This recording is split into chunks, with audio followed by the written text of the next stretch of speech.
நாம் செய்கிற எல்லா முயற்சிக்கும் வெற்றி வேணும்னா அதுக்கு உரம் போடுற மாதிரி பரிகாரங்கள் பண்ணணும். இப்போ நான் சொல்ல போகிறது வெற்றிக்கான பரிகாரம் தான். இது பரிகாரம் சீரீஸ் ஷார்ட் நம்பர் 1.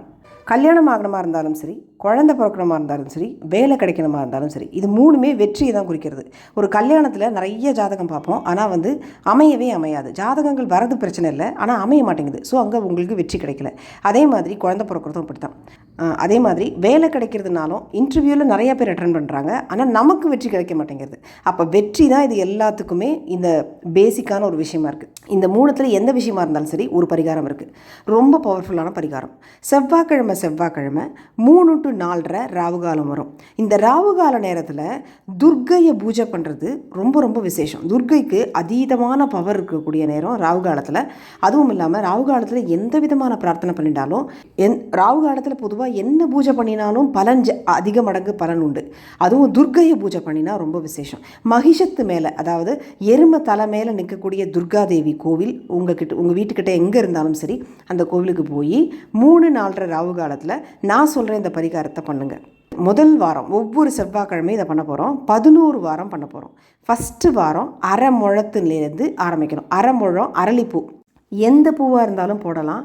ஆனாலும் சிகப்பு நிறத்தில் இருக்கிற பூ கொஞ்சம் விசேஷம். இந்த துர்க்கைக்கு சிகப்பு பூ தான் போடணும். அதனால தான் அரளின்னு சொல்கிறேன். அரை முழம் அரளிப்பூவை நீங்கள் ஆரம்பிக்கணும் முதல் வாரம். அடுத்த வாரம் 1 முழம், அதுக்கு அடுத்தது 1.5, 2, இப்படி அரை முழமாக அதிகப்படுத்தினே போகணும், கூட்டிகிட்டே போகணும்.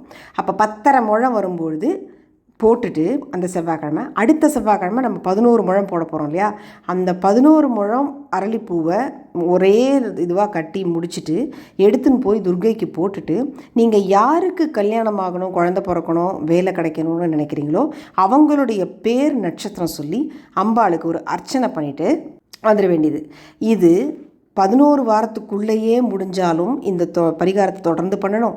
11 வாரத்து முடிஞ்சதுக்கு அப்புறமும் கொஞ்சம் நாள் கழித்து நடந்தாலும் நிச்சயம் நடக்கும். ஆனால் உங்களுடைய நம்பிக்கையையும் உங்களுடைய பக்தியும் ஸ்ரத்தையும் பொறுத்து இது எவ்வளோ சீக்கிரம் நடந்து முடியும். ஆனால் துர்க்கைக்கு இந்த பரிகாரம் பண்ணி நடக்கலைன்னு இது வரைக்கும் யாருமே சொன்னதில்லை. அப்படி ஒரு பவர்ஃபுல்லான பரிகாரம். கண்டிப்பாக இதை பண்ணி பாருங்கள். நன்றி.